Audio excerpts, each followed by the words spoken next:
শক্তিশালী এবং সৃজনশীল একটি মুসলিম সম্প্রদায় গঠনের ক্ষেত্রে আমাদের করণীয় কি? প্রথমত, পারিবারিক পরিসরে যদি আপনার ছেলে অথবা মেয়ে সৃজনশীল কিছু করতে চায়, তারা স্বতন্ত্র কিছু করতে চায়, কেবলমাত্র প্রভাব সৃষ্টিকারী মানুষ না হয়ে তারা যদি কিছু আবিষ্কার করতে চায়, তারা উম্মার জন্য এমন সেবা প্রদান করতে চায় যেমনটা আগে করা হয়নি, তাহলে তা করতে দিন। আমি আপনাদের একটা ঘটনা বলবো যা আসলেই আমাকে প্রভাবিত করেছে। পাকিস্তানে এক তরুণের সাথে আমার সাক্ষাৎ হয়েছিল, তার নাম উল্লেখ করব না। সাক্ষাতের সময় সে বিশ্ববিদ্যালয়ে পড়ছিল, আর বিশ্ববিদ্যালয়ে থাকাকালীন সে পাকিস্তানে তার গ্রামে গিয়েছিল। যখন সে সেখানে গেল, সে লক্ষ্য করল যে রাস্তাগুলোর অবস্থা অত্যন্ত খারাপ, আর কাছাকাছি কোনো হাসপাতাল নেই। যখন সেখানে কোনো নারী সন্তান সম্ভবা হয়, তাদেরকে পিক আপ ট্র্যাকের পিছনে 3 ঘন্টা ভ্রমণ করতে হয়। সন্তান সম্ভবা নারী যিনি শীঘ্রই সন্তান জন্ম দিবেন, তাকে পিক আপ ট্র্যাকের পিছনে থাকতে হয়। এভাবে 3 ঘন্টা লাগে হাসপাতালে পৌঁছতে।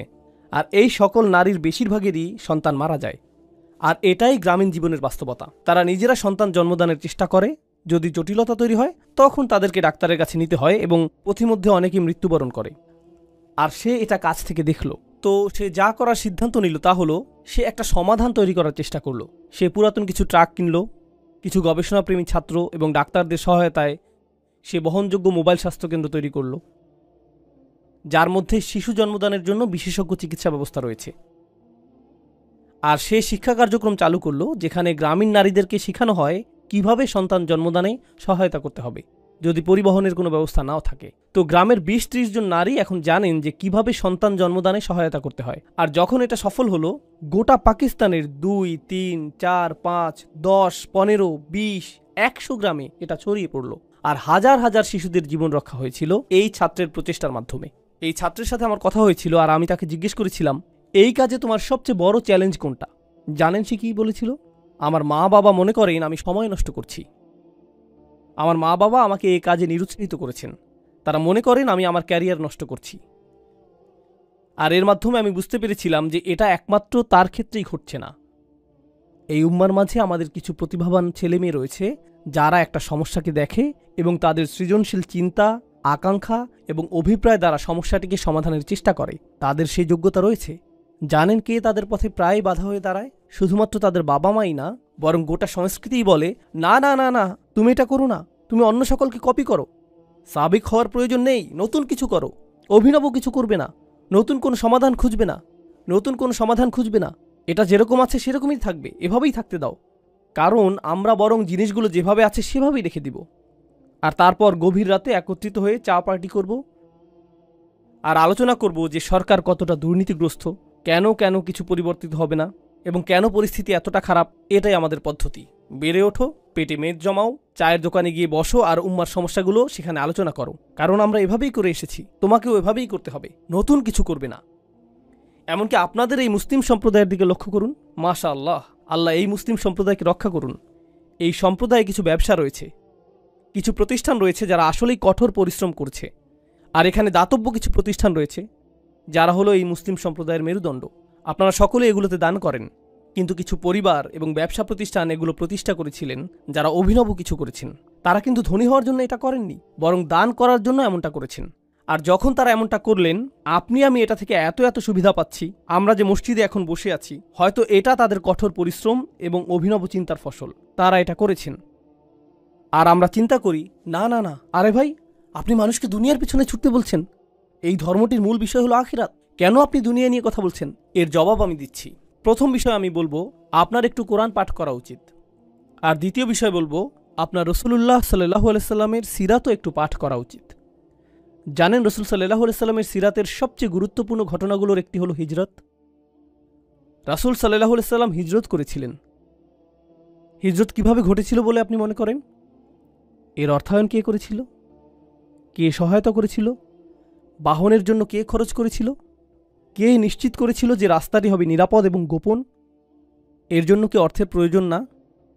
যখন রাসূল সাল্লাল্লাহু আলাইহি সাল্লাম সর্বপ্রথম তার দাওয়াতি কাজ শুরু করলেন, কে এর সহায়তা করেছিল? এমনকি কিভাবে তার দৈনিক আহারের ব্যবস্থা হতো, সেটা কোথা থেকে আসতো? সেটা কি সরাসরি আকাশ থেকে নেমে আসতো?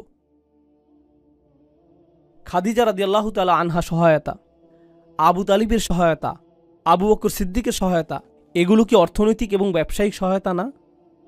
আর ব্যবসায় সফল হতে হলে আপনাকে কি সৃজনশীল হতে হবে না? আমরা লাখ লাখ মুসলিম তরুণকে একটা চাকরি পাওয়ার শিক্ষা দিই, যাতে তারা সৃজনশীল মানুষদের জন্য কাজ করতে পারে। নিজে সৃজনশীল হওয়ার প্রয়োজন নেই।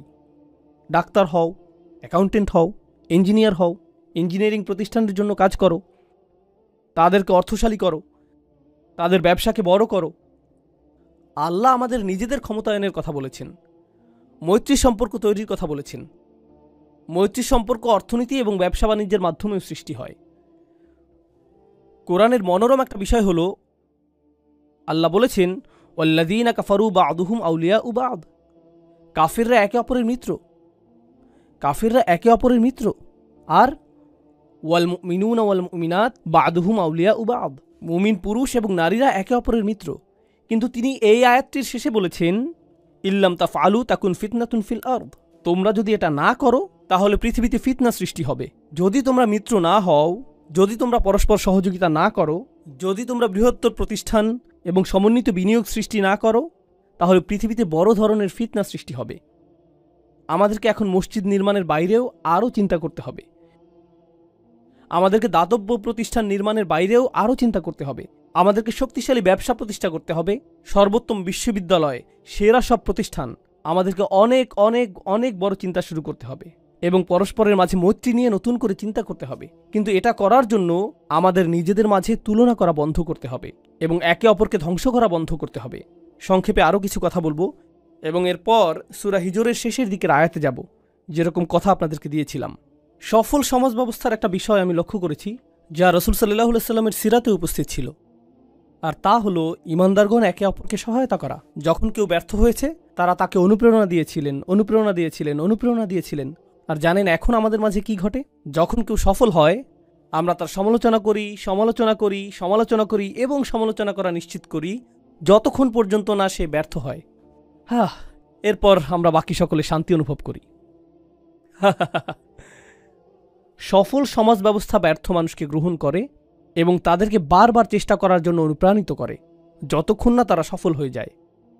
আর ব্যর্থ সমাজ ব্যবস্থা সফল ব্যক্তিদের পিছু নেয় এবং তাদেরকে সহ্য করতে পারে না, ফলে তাদেরকে নিচে নামিয়ে দিতে চায় পরস্পরের মাঝে মৈত্রী, শক্তি এবং সহায়তা সৃষ্টি করার পরিবর্তে। এ বিষয়ে প্রচুর চিন্তা শক্তি ব্যয় করতে হবে যে আধুনিক সময়ে এই আয়াতগুলো কী অর্থ বহন করছে। কিন্তু আপনাদের মধ্য থেকে যারা অভিনব কিছু করবেন, আমার উদাহরণের সেই তরুণ যুবকটির মতো যারা নতুন কিছু করবেন, যারা শুধুমাত্র প্রভাব সৃষ্টিকারী হবেন না, আপনাকে বাস্তব কিছু করতে হবে। আপনি বাস্তব সমস্যা সমাধান করতে চাইবেন। আপনাকে বলে রাখছি, উম্মার সকল সমস্যা আপনি একা সমাধান করতে পারবেন না। যখন মানুষ এসে প্রশ্ন করে, উস্তাদ কিভাবে আমরা উম্মার সকল সমস্যা সমাধান করব, এই সমস্যা শেষ হবে যখন আপনি এরকম নির্বুদ্ধিতাসুলভ প্রশ্ন করা বন্ধ করবেন, যখন আপনি বস্তুনিষ্ঠ প্রশ্ন করা শুরু করবেন। এখানে আমি একটা সমস্যা দেখছি, আমি এটা সমাধান করতে পারবো, কিন্তু এটা সব সমস্যার সমাধান করবে না। আমাদের সংখ্যা তো কয়েকশো কোটি। আমাদের প্রত্যেকেই যদি একটি করে ছোট সমস্যা সমাধান করি, কল্পনা করতে পারেন আমরা কি ধরনের উম্মায় পরিণত হব? যদি আমাদের কিছু অংশ চিকিৎসা সমস্যা সমাধান করি, আর আমাদের কিছু অংশ সামাজিক সমস্যা সমাধান করি, আর আমাদের কিছু অংশ শিক্ষা সমস্যা সমাধান করি, আমাদের কিছু অংশ রাজনৈতিক সমস্যা সমাধান করি, দেখতে পাচ্ছেন কিভাবে এটা একত্রে জমা হচ্ছে। সকল সাহাবী কি একই কাজ করেছেন, নাকি তাদের প্রত্যেকেই ভিন্ন ভিন্ন সম্ভাবনাকে কাজে লাগিয়েছেন? তাদের প্রত্যেকেই অবদান রেখেছেন এবং সাহাবীকে পরিণত হয়েছেন তাদের নিজস্ব পরিসরে, তাদের নিজস্ব প্রতিভায়। তারা সকলেই একরকম ছিলেন না। তাদের প্রতি রাসূল সাল্লাল্লাহু আলাইহি সাল্লামের প্রত্যাশাও একরকম ছিল না। তো এটা আপনার মাথায় গেঁথে দেওয়ার জন্য সৌভাগ্যবশত এই আয়াতটি একটু আগে আমরা নামাজে শুনেছি। এখানে রাসূল সাল্লাল্লাহু আলাইহি সাল্লামকে একটি নির্দেশ দেওয়া হয়েছে, আর যখন তাকে কোনো নির্দেশ দেওয়া হয়, আমরা এটাকে সুন্নাহ হিসেবে গ্রহণ করি। তাকে বলা হয়েছে আর তার মাধ্যমে আমাদেরকেও বলা হয়েছে। তিনি বলছেন, ফাসদা বিমা তুমারু ওয়া আ'রিদ আনিল মুশরিকিন। এই আয়াতটি আমার অনেক প্রিয়। আল্লাহ বলেছেন, খেয়াল করুন, সংকল্পবদ্ধ হন এবং সামনে এগিয়ে যান যা করতে আপনাকে নির্দেশ দেওয়া হয়েছে, এবং মুশরিকদেরকে উপেক্ষা করুন। যারা পেছনে কথা বলে তাদেরকে উপেক্ষা করুন, সমালোচকদেরকে উপেক্ষা করুন, তাদের উপেক্ষা করুন যারা মনে করে যে আপনি শক্তিহীন, তাদের উপেক্ষা করুন যারা মনে করে যে আপনি তাদের জন্য হুমকি। উপেক্ষা করুন, উপেক্ষা করুন, উপেক্ষা করুন। আপনার একটি মিশন রয়েছে, আপনার মিশনের প্রতি মনোযোগী হন। আপনি এই কাজে নিয়োজিত। আ'রিদ আনিল মুশরিকিন, তাদের উপেক্ষা করুন, তাদেরকে আপনার পথে আসতে দিবেন না। আরবিতে সদ শব্দটি খুবই কৌতূহল উদ্দীপক। এটা দিয়ে কি বোঝায়? এটা দিয়ে বোঝায় ফাটল, কোনো পাথর অথবা মাটির রাস্তায় সৃষ্ট ফাটল। যদি আপনি একটি পাথরের মাঝে ফাটল সৃষ্টি করেন সদাআতাহু, তো এটা এরকম যেন আল্লাহ রসুল সাল্লাল্লাহু আলাইহি সাল্লামকে বলছেন, আপনার সামনে বিশাল একটা প্রতিবন্ধকতা রয়েছে, এর মাঝে ফাটল সৃষ্টি করুন এবং মনোযোগ হারাবেন না। প্রতিবন্ধকতা রয়েছে, এটাকে ভেঙে ফেলুন, মনোযোগ ধরে রাখুন, বিভ্রান্ত হবেন না, মুশরিকদেরকে বিভ্রান্ত করার সুযোগ দিবেন না। ফাসদা বিমা তুমারু ওয়া আ'রিদ আনিল মুশরিকিন। আপনি যদি মনোযোগ সুসংহত রাখতে পারেন, অসাধারণ অনেক কাজ আপনি সম্পূর্ণ করতে পারবেন। কিন্তু জানেন আমাদের ক্ষেত্রে কি ঘটে? জানো তারা কি বলেছে? জানো তারা কি করেছে? তাদের বক্তব্য কি? সর্বদা আপনি এই বিষয়ে মনোযোগী, আর যখন আপনি তাদের কথার দিকে মনোযোগ দেন, তখন আপনার যেই কাজ করা উচিত তার প্রতি মনোযোগ দিতে পারেন না, আপনার মনোযোগ হারিয়ে যায়। আপনার তো স্বতন্ত্র মিশন রয়েছে, আপনার তো স্বতন্ত্র দায়িত্ব রয়েছে। ওয়া আ'রিদ আনিল মুশরিকিন। তারপর আল্লাহ রাসূল সাল্লাল্লাহু আলাইহি সাল্লামকে বললেন, ইন্না কাফাইনাকাল মুস্তাহজিইন। আমি আপনার জন্য যথেষ্ট তাদের বিরুদ্ধে যারা আপনাকে বিদ্রূপ করে। সেই লোকগুলো যারা সমালোচনা করে, উপহাস করে, বিদ্রূপ করে এবং তুচ্ছতাচ্ছিল্য করে, তাদের ব্যবস্থা আমি করব। চিন্তা করবেন না। যখনই কেউ সাবিক হয়, যখনই কেউ অভিনব কিছু করে, সে উপহাসের শিকার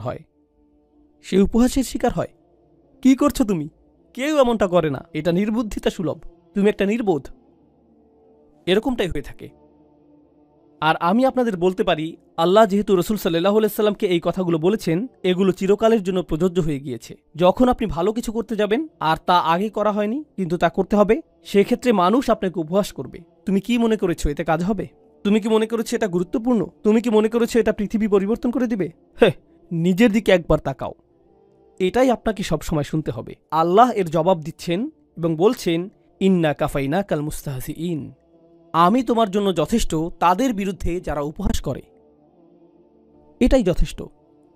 আর তারপর আল্লাযীনা ইয়াজআলুনা মা'আল্লাহি ইলাহান আখার ফাসাউফা ইয়ালামুন ওয়া লাকাদ না'লামু আন্নাকা ইয়াদীকু সাদরুকা বিমা ইয়াকুলুন। আল্লাহ বলছেন, আমি এটাও জানি যে তারা যা বলে তাতে আপনার হৃদয়ে অস্বস্তি তৈরি হয়। এর আগে আল্লাহ তাকে বলেছেন যে এগুলো উপেক্ষা করার জন্য, কিন্তু তিনি তো মানুষ। তিনি এমন কথা শুনবেন যা তাকে প্রভাবিত করবে, আপনি এমন কথা শুনবেন যা আপনাকে প্রভাবিত করবে, এটা আপনাকে নিরুৎসাহিত করবে, এটা আপনার মাঝে নেতিবাচক শক্তি হিসেবে কাজ করবে। আপনারা জানেন এখনকার সময়ে মানুষ এভাবে কথা বলে, তোমার মধ্যে নেতিবাচক শক্তি রয়েছে, তাই আমি দূরত্ব রক্ষা করছি, তোমার মাঝে অনেক বেশি টক্সিসিটি রয়েছে। রসুল সাল্লাল্লাহু আলাইহি সাল্লামকে এটা বলা হয়নি যে তারা যদি আপনার অবস্থাকে বিষিয়ে তোলে তাহলে মক্কা থেকে দূরে চলে যান, কারণ আপনার আরোগ্য লাভ প্রয়োজন। তাকে তো এটা বলা হয়নি। আপনাকে বিষাক্ত মানুষগুলো থেকে দূরে চলে যেতে হবে, তাকে তো এটা বলা হয়নি। আপনি কি মনে করেন যে মক্কায় রাসূল সাল্লাল্লাহু আলাইহি সাল্লামকে নেতিবাচক কথা মাঝে মাঝে শুনতে হতো, নাকি সেটা ছিল প্রতিদিন? আপনার কি মনে হয় প্রতিদিন? আপনি কি মনে করেন যে তাকে এটা একজন ব্যক্তি থেকে শুনতে হতো, নাকি অনেক মানুষের কাছ থেকে শুনতে হতো? কিছু মানুষ ছিল অপরিচিত, কিছু মানুষ ছিল প্রতিবেশী, কিছু মানুষ ছিল আত্মীয়, কিছু মানুষ ছিল যারা আগে বন্ধু ছিল। তিনি এটা শুনেছেন প্রত্যেক দিক থেকে, প্রতিদিন, সব সময়। তিনি সমালোচনার বাণে জর্জরিত হতেন, নোংরা আক্রমণের শিকার হতেন, সর্বদা, সব সময়। আর এখন আল্লাহ তাকে প্রস্তুত করছেন, আর তাকে প্রস্তুত করার মাধ্যমে তিনি অনাদিকাল পর্যন্ত আগত সকল ঈমানদারকে প্রস্তুত করছেন। আমি তাদের ব্যবস্থা করব। আমি জানি এটা যন্ত্রণাদায়ক, আমি জানি আপনার হৃদয় সংকুচিত হয়ে যায়, জানি এটা দুশ্চিন্তা সৃষ্টিকারী। আর তারপর তিনি তাকে সমাধান প্রদান করলেন, ফাসাব্বিহ বিহামদি রব্বিক। শুধু ঘোষণা করুন আপনার প্রভু কতটা উৎকর্ষময়। আল্লাহর উৎকর্ষতা ঘোষণা করতে থাকুন। আল্লাহর সাথে আপনার সম্পর্কটি গুরুত্বপূর্ণ। প্রসঙ্গক্রমে এখানে ফাসাব্বিহ বিহামদি রব্বিক ওয়াকুম মিনাস সাজিদিন আয়াতটি দিয়ে ইঙ্গিত করা হচ্ছে যে প্রশংসা করার মাধ্যমে আল্লাহ যে উৎকর্ষময় তা প্রকাশ পাবে। আমি একটু পরে এটা বুঝিয়ে বলছি। সিজদাকারীদের অন্তর্ভুক্ত হও। তাসবিহ এবং সিজদার কথা এসেছে। নামাজ শুরু হয় তাসবিহর মাধ্যমে এবং নামাজের শেষ অংশগুলোর একটি হলো সিজদা। রসুল সাল্লাল্লাহু আলাইহি সাল্লামকে বলা হলো যে আপনি যখন এই সকল নেতিবাচক কথা শুনতে পান, তখন আমি চাই যে আপনি কিছুটা দূরে চলে আসুন এবং নামাজে আল্লাহর সাথে কথোপকথনে মেতে উঠুন। ফলশ্রুতিতে সকল নেতিবাচক প্রভাব দূর হয়ে যাবে। এজন্যই আমি আপনাকে নামাজ প্রদান করেছি, যাতে তারা এই সমালোচনার মাঝেও প্রশান্ত থাকতে পারে। নামাজ হলো স্বয়ং আল্লাহ প্রদত্ত থেরাপি। এটাই রাসূল সাল্লাল্লাহু আলাইহি সাল্লামকে দেয়া হয়েছিল, এটাই নামাজের ভূমিকা হওয়া উচিত।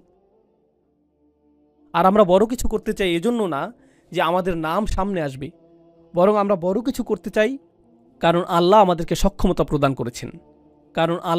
সক্ষমতা প্রদান করেছেন। আর এভাবেই আমরা আল্লাহর তাসবিহ করে থাকি। আমরা এটা করছি আল্লাহর দ্বীনের খেদমত করার জন্য। আমার আশা এই মানসিকতাটাই আপনারা নিজেদের মনে লালন করবেন।